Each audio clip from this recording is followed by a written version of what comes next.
네, 이거 좀 왔다 갔다 해도 되나요? 일단 방금 소개받은 한국 디지털 에셋 코다의 조진석입니다. 저희 회사는 그 디지털 자산 커스터디 전문 영역인데요. 오늘은 저희 비즈니스하고 전혀 상관없는 최근에 핫하게 이슈가 되고 있는 스테이블 코인에 대해서 왜 필요한지, 그러면 원화 스테이블은 지금 달러 스테이블이 이렇게 강력하게 지금 발행이 되고 유통이 되겠는데, 그럼 원화 스테이블은 어떤 포지션을 갖고 발행을 해야 되는지, 어떤 준비를 해야 되는지를 갖고 간단하게 보도록 하겠습니다. 이게 10분이어서 제 자료는 좀 너무 많은데 핵심 위주로만, 또 그러고 여기 오신 분들이 다양한 분들이 오셔서 좀 쉬운 내용으로 가지고 시작하겠습니다. 일단 저는 넘어가고요. 일단 스테이블 코인 갖고 많은 얘기가 있는데 CBDC하고도 헷갈리시고, 그냥 가장 쉽게 설명드리면 그냥 자기합수표라고 보시면 돼요. 여러분들 자기합수표 받으면 어떻게 하죠? 은행에 가서 10만 원 내고 10만 원짜리 자기합수표 받잖아요. 그럼 자기합수표를 갖고 국내에서는 어디든지 다 쓸 수 있고, 자기합수표를 뭐 물건을 사든지 뭐 누구한테 양도라든지 뭐 계약을 하든지, 그 자기합수표 받은 분이 어떻게 해요? 해당 은행 자기합수표 발행한 은행에 가서 수표를 제시하면 해당 은행에서는 그 자기합수표에 해당하는 원화를 지불해드리는 거죠. 그래서 그냥 스테이블 코인은 자기합수표다. 근데 자기합수표는 우리가 증서로 종이로 만들지만 블록체인을 이용한 스테이블 코인은 이걸 블록체인 기반의 토큰으로 발행한다. 그렇기 때문에 더 자유롭게 돌아다닐 수 있고 쉽게 이전도 가능하고, 또 블록체인의 기술을 이용해서 위변조가 불가능하다, 이런 개념으로 좀 보시면 되고요. 그러다 보니까 발행 기관이 기존에는 자기합수표 같은 게 은행이 되겠죠. 근데 스테이블 코인 같으면은 굳이 은행이 될 필요가 없어요. 중비 자산만 잘 관리하면. 그래서 발행 기관이 지금 국내에서는 은행 중심으로 된다, 핀테크 중심으로 된다, 이런 논란이 있는 거고. 그리고 인프라를 보시면 여기 보면 은행에서 발행한 자기합수표는, 국민은행에서 발행한 자기합수표는 국민은행에서만 상환이 되는 거잖아요. 왜냐? 그 발행했다는 정보가 은행에서, 해당 은행에서만 내부 시스템에서 관리하기 때문에 국민은행에서 발행한 자기합수표를 갖고 신한은행 가서 요청하면 지급이 안 되죠. 왜? 교환을 거쳐서 다음날 정산이 돼야 내 통장에서 출금할 수 있는 가능한 자산이 되는 거죠. 그런 폐쇄적인 시스템이지만 블록체인에는 다 온체인이기 때문에 바로바로 24시간 시간 없이 교환 정산이 가능하다는 거. 그리고 중비자산도 자기합수표를 발행하면 은행이 그 자기합수표를 발행한 현금에 대해서 별단 예금이라는 계정 과목으로 별도로 관리해요. 은행에 임의로 쓸 수가 없어요. 그리고 스테이블 코인은 뭐 이자를 주지 말라기 때문에 별단이 아니라 순수 지급 준비 자산으로 가지고 있는데, 그게 예금이나 국채로만 운영하라고 약간의 차이점이 있지만 일반인들이 보기에는 그냥 자기합수표랑 똑같다, 이렇게 보시면 되게 쉬울 것 같습니다. 그리고 최근에 많이 나오는 게 CBDC, 한국은행장이 계속 얘기하죠. CBDC, 또 한강 프로젝트를 통해서 일반 리테일도 CBDC로 다 커버가 되니 굳이 왜 스테이블이 필요하냐, 이런 말씀 하시는데 차이점은 극명해요. CBDC는 중앙은행이 발행이기 때문에 통화의 발권량에 밀접하게 연관이 돼 있어요. 임의로 더 찍어낼 수 없어요.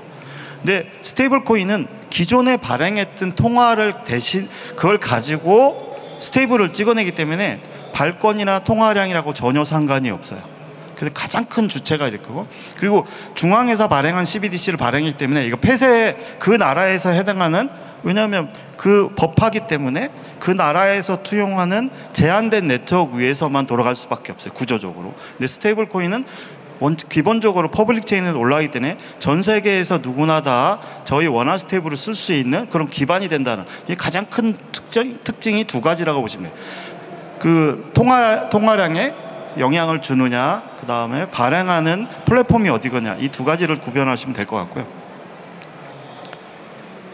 그러면 굳이 이런 질문 저희 많이 받아요. 우리나라 같은 경우에는 어디든지 카드 결제되고 페이 결제 다 되는데 굳이 스테이블을 또 만들어서 이게 과연 사용도가 될까? 막 이런 말씀을 많이 하시는데, 저는 딱 그 한 가지만 말씀드려요. 뭐냐?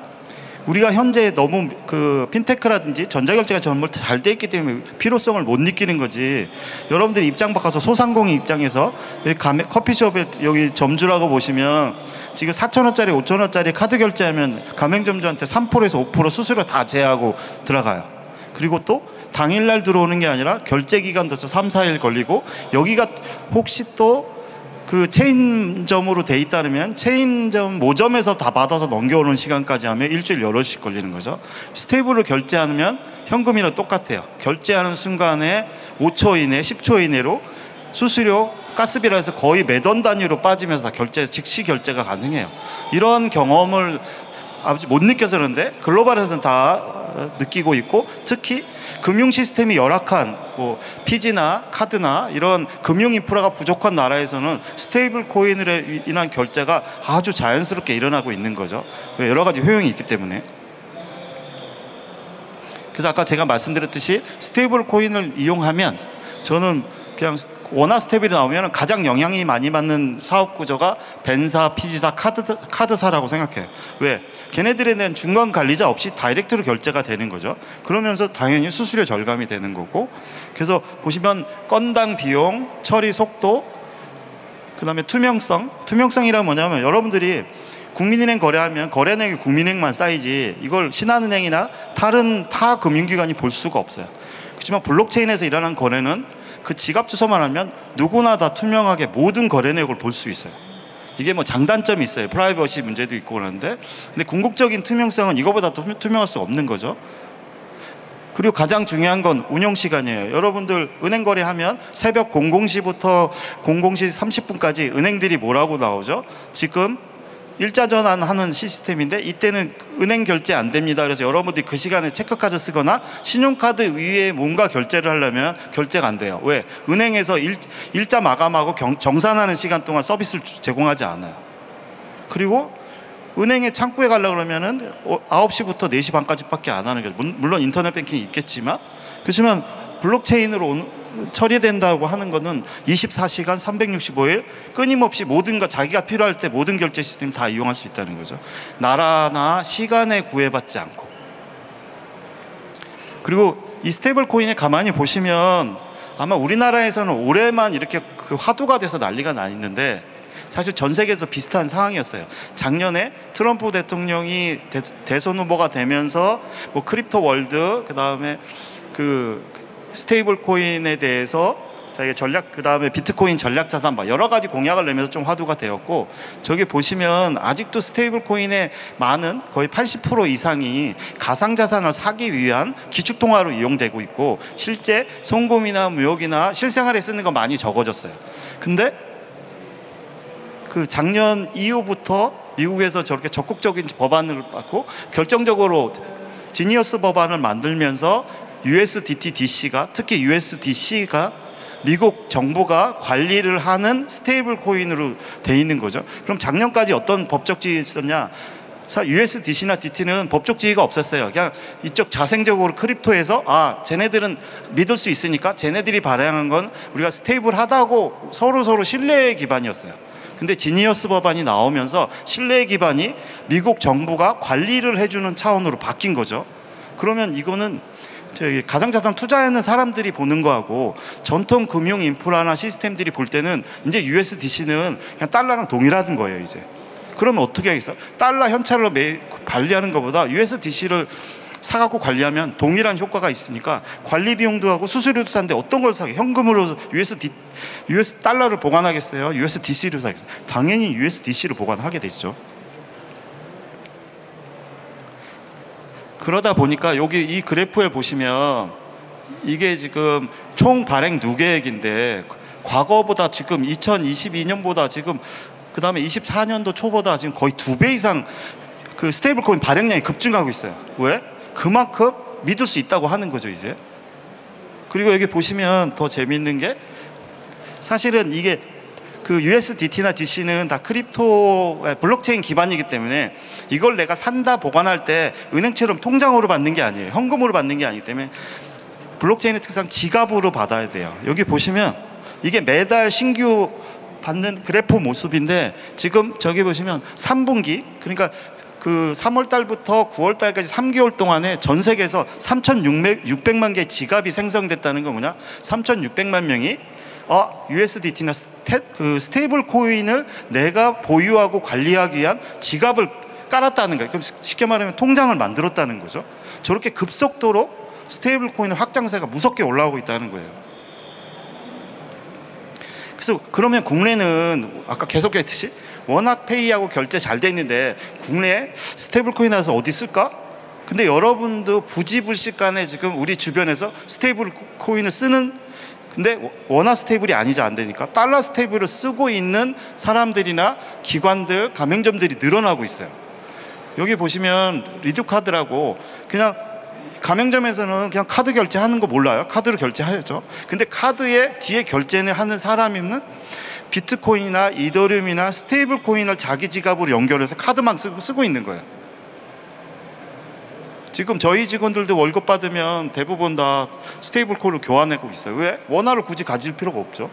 왜? 카드 결제도 다 되는데. 이렇게 부지시간에 쓰고 있고, 여기 보시면 결제 금액을 보시면 급속도로 증가되고 있는 게 보이시죠? 네. 그럼 마지막으로 이게 핵심인데, 그럼 원화 스테이블을 왜 필요하냐? 계속 얘기했듯이 제가 한국은행 회의 강의 가도 질문이 딱 그거예요. 아니 지금 핸드폰 들고 가면 다 결제되고 왜 필요하냐고 하는데, 저는 그리고 또 하나, 지금 달러 스테이블이 전 세계 98%예요. 통화 달러 기반으로. 근데 지금 우리 원화 스테이블 만들어 갖고 달러를 이길 수 있느냐 막 이렇게 말. 지금 우리가 지금 그 법화 기준으로 우리가 달러가 지금 글로벌 기축통화인데 원화가 달러를 이깁니까? 못 이기는 거죠. 제가 얘기 드리는 결론은 지금 달러 스테이블 코인이 저렇게 전 세계의 결제라든지 송금이라든지 자본시장을 잠식해 나가는데, 한국에서는 원화 스테이블이 안 나오면 한국의 원화도 한국은행에서 발행한 걸로 끝나지, 시장의 유통은 달러가 될 수밖에 없는 거다. 우리의 시장을 잠식당할 거다. 그건 왜냐? 블록체인의 특성으로 인해서 너무너무 쉽게 지갑으로 옮기고 결제하는 게 너무너무 쉽다는 거죠. 그러기 위해서 원화 스테이블이 안 나오면 우리나라의 통화주권, 저희도 아프리카나 남미나 동남아시아처럼 달러 결제가 되는 시장이 될 수밖에 없다. 그래서 우리는 적어도 그런 시장이 되지 않기 위해서 노력하게 스테이블을 만드는 거고, 그리고 또 몇 가지 우리가 잘하는 거 있어요. K컬처, 외국인 노동자 송금, 뭐 이런 부분은, 그 다음에 무역거래, 우리가 사실 무역으로 먹고 살잖아요. 이 세 가지 영역은 원화 스테이블로 잘 만들면 이걸 가지고 글로벌에서도, 물론 미국이나 이런 데 가지 못하겠지만 동남아시아, 남미 이런 쪽은 충분히 원화 스테이블도 경쟁력을 갖출 수 있다. 한 가지 예를 들면, 여러분은 필리핀이나 동남아시아 여행지 가면 우리 10,000원짜리 20,000원짜리 현금 주면 받잖아요. 걔들이 왜 받아요? 그 나라에서 활용이 안 돼요. 우리가 10,000원짜리 줘도 걔네 나라에서 10,000원을 갖고 자기네 화폐로 교환하는 교환시장이 있다는 거죠. 그런데 원화 스테이블로 가서 우리 여행자들이 달러 결제하는 게 아니라 그냥 원화 스테이블로 결제하는 거예요. 그러면 그 나라에서 원화 스테이블 받을 거예요. 그럼 자기들이 자생적으로 스테이블을 교환하는 시장이 생길 거다. 이게 너무너무 쉬우니까. 그러면 다행히 우리나라 원화가 필리핀, 동남아시아 이런 데 돌게 되겠죠. 그 다음 외국인 노동자들, 지금 저희 나라에 400만, 500만 이렇게 있다고 하는데, 그분들 다 지금 가족들한테 송금을 내면 어떻게 보내요? 월급 받으면, 우리나라에 처음 오면 은행에 계좌 안 만들어 6개월 이상 걸려서 거류증 나와야지 돼요. 그럼 6개월 동안 어떻게 송금 보내냐? 누군가 브로커한테 돈 보내서 이 사람이 수수료 받고 한 사람이 모아서 고향에 보내줘요. 근데 필리핀이나 캄보디아, 여기 미얀마나 금융 시스템이 부족하면요, 부모님이나 가족들이 돈 받으러 시내까지 나와야 돼요. 반나절 하루. 그래서 겨우 받는데, 그럼 제가 예를 들어서 100만 원 보냈다면 저는 그 가족까지 갔을 때는 7, 80만 원, 거의 3, 40만 원 되는 돈들이 다 중간에 수수료 마진을 떼고 시간도 오래 걸렸다는 거죠. 근데 이거 스테이블로 줬다 그러면 어떻게 해서 자기 월급 받는 아침에 그냥 그 가족대에 있는 지갑 주소로 그냥 폰으로 보내면 3초 만에 다 가고, 가스비라 그래서 거의 뭐 제로니까 몇백 원 순간에 그 고향에 있는 가족분들이 그냥 스테이블 코인으로 그 외국인 노동자의 급여 일부를 받을 수 있는 거예요. 아니 이렇게 편리한데 안 이용할까요? 저는 이용할 거라고 봐요.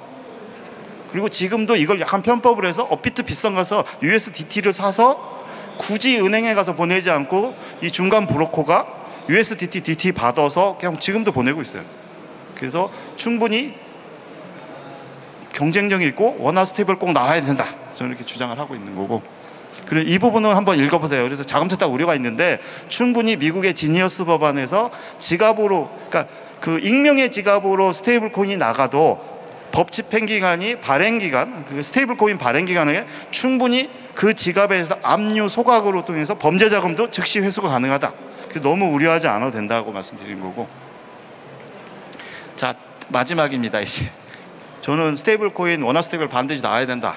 이거는 우리가 달러를 이기고 극복하자가 아니라 그냥 원화 주권을 하는 거고, 또 스테이블 코인이 발행함으로써 다양한 생태계가 새롭게 조성될 거다. 물론 은행이나 카드나라든지 전통 금융시장에서는 견제로 받아들이지만 그걸로 인해서 신생하는 사업 파트들이 생길 거다.